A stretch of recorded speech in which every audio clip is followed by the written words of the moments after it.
So I guess that saving the ocean is like a big theme, but as you see in a fireside chat, I'm not alone. I'm connected because the ocean is connecting us. In fact, it's the only thing that is connecting the whole humanity. So today I'm really glad to join this chat with Julie. Hi, Julie. I guess you are in front of the waves in Malibu. I am. I feel very lucky here. Great to be connected with you. So we were talking yesterday, preparing this conversation, and one of the points here, basically to address, is why the ocean is so important. Why we have chosen this sentence of saving the ocean, and I guess that's one of the one of the questions that maybe you can guide us through. Why, Julie, you have chosen to devote your life to ocean protection, to raising ocean awareness? Why is so important? I think, following what Felix, the presentation right before here, is really, it's about education. And I became aware of the importance of the ocean.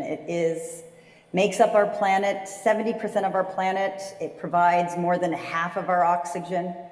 And with the world facing climate change and global warming, it's important to recognize that the ocean plays such a huge role in temperature control of our planet. It also absorbs half of the carbon dioxide 50 times more carbon dioxide than our atmosphere. It absorbs a lot of the heat. It transports heat around the world, and it provides a huge livelihood for our economy, from fishing industry, tourism, activities, and it also has an incredible amount of biodiversity that we are aware of, and there's plenty of biodiversity that we don't fully know, and how it protects our planet. And really, so it is awareness that made me so connected to the ocean, to wanting to protect it, and then to see how the more I'm into it, it is not just the ocean, it's how the ocean also protects the land. So there really is this huge interconnection. It's not just the ocean, it's our land, the humanity, our economy, is all really stems to the wellness of our oceans. You have mentioned several challenges and threats that are, let's say, challenging the ocean and the ocean balance. You have talked about CO2 absorption, you have talked about biodiversity, pH balance that affects how biodiversity and everything stays in its perfect state as it was in the past. But your NGO is called Plastic Oceans International. Why plastic? Why is so important to be aware of what's the risk of plastic? Because plastic is known as a fantastic material to many uses, and suddenly it appears as this is the battlefront of saving the ocean. It starts with fighting against plastic pollution. Why is so important? I think for me, plastic is an amazing material. I think it's globalized the world in unbelievable ways. And I think for this conference, South Summit, innovation, it really was innovation that brought us plastic and helped us with water security, in terms of sanitation and food preservation and reducing the weight of material and transporting of goods. But it's with science that we're starting to recognize that plastic is also contributing to chemical waste and chemical absorption of other chemicals. It's polluting our waters, and it really comes down to waste management problems. Why is it the materials that we're creating are getting into our environment, causing pollution, causing us to use produce carbon emissions in its process of these goods? And so it is a material that we use on a day-to-day basis that is fantastic, and innovation brought it to us. But it is exactly now that we know some of its problems that it's causing, we can use innovation to improve upon it, to improve both the waste management, how new materials are designed, certain materials are designed, and find ways to solve the problems of pollution. So you have mentioned innovation, and this is explaining why we are here. So we are connecting Madrid. We are connecting Madrid to the Pacific Ocean in Malibu.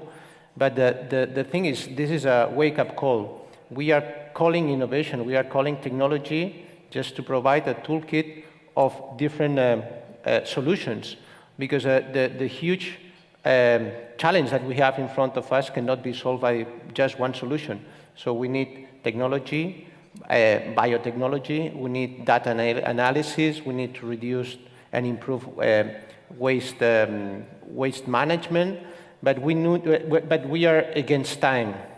So in many people, in many scientific publications, they are saying that we are less than 15 years to change the way we consume, the way we produce, in terms of CO2 balance, because if not, the atmosphere and the role of the ocean will be unbalanced, and there is no way to go back. So it's kind of the no turning point.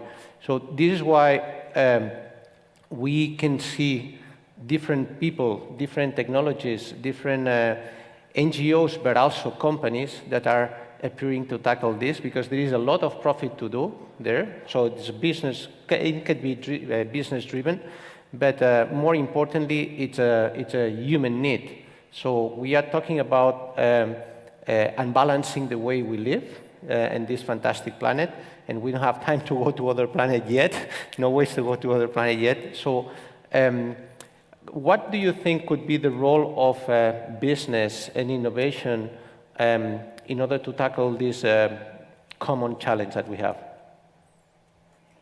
I think it is, all comes down to sustainability, and sustainability is a feature of our entire system.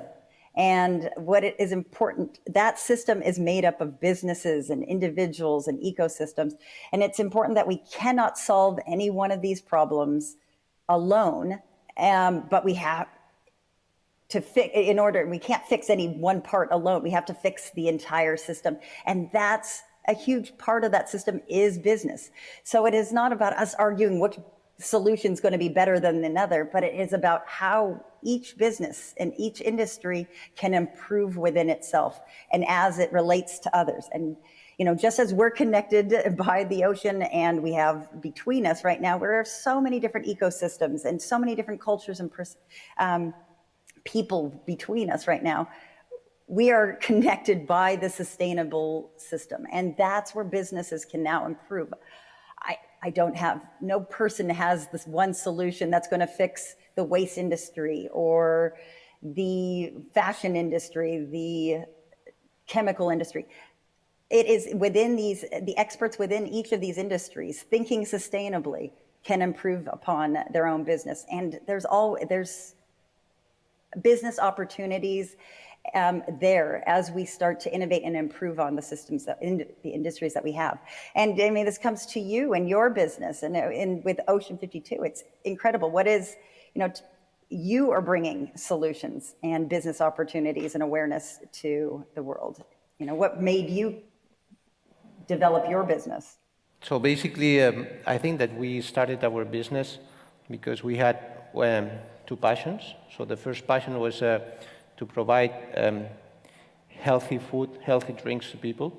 We strongly believe that food is a source of health. And the second passion was our passion for the ocean. We come from Spain, so we are very lucky because it's a great country surrounded by different oceans, and we live by the ocean and thanks to the ocean. And this passion led us to a desire of a willingness to learn more. So, and this is what happened. So when we started, we didn't know that the ocean was so important. We treated the ocean as a source of leisure, as a source of enjoyment. But what happened to us is, and it's summarized by a sentence by the famous oceanographer Jacques-Yves Cousteau, that he was always saying, the more you learn, the more you love, the more you love, the more you protect. And that was exactly what happened to us. So we were working with marine biologists from the Galapagos Islands, working in a pristine seas project from National Geographic, and we learned how fragile the ocean was. And we learned that a tiny piece of plastic is not waste, it's food for seabirds, it's food for fish. And when seabirds and fish are eating plastic, their stomach is full and they do not want to eat anymore. And if they don't eat anymore, they don't grow. If they don't grow, they don't have more tiny fishes, and biodiversity is severely affected. And that day is when we came back to the office and say, it's not about creating products, it's not about making money out of a good idea. It's a time to react. That day we sit down with all the founders and we say, hey, let's turn around our business model. Let's be the first company devoting 52% of the profits to ocean protection activities to be able to protect it 52 weeks a year. That's the let's say how Ocean 52 was born. And that mission drove us to launch products like No Plastic Water. No Plastic Water that some of us, we have it here in this stage, is just a shortcut. It's a product that I hope it won't exist in the future. And it's quite weird to say this in front of a business community, but the reality is that we should avoid creating products that are not easily manageable. Today, choosing aluminum is choosing a material that is eternally recyclable, but it's not enough. So we need to go further, go for other solutions, and this is exactly what we do with the 52% of the profits. We go directly into actions like educating more than 20,000 students in Spain and France. Some of these students and schools have been transformed into plastic-free schools, and these plastic-free schools are raising kids with a total different mindset. They come back home and they transform their consumption habits into more conscious consumption habits, but also they become activists for protecting and loving the ocean. And I guess that this part of education is something that you and I, we strongly share, and because education is at the forefront of changing habits. So tell us more about the role of Ocean Plastics International. How do you use education and movies and stuff like that?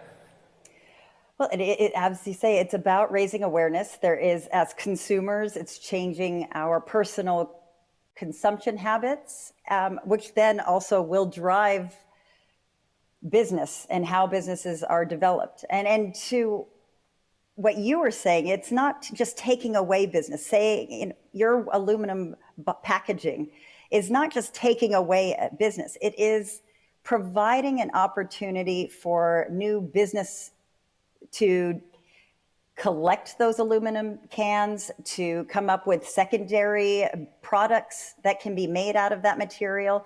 There are, along that system, along that supply chain, you're creating new opportunities as you replace certain packaging and collection opportunities.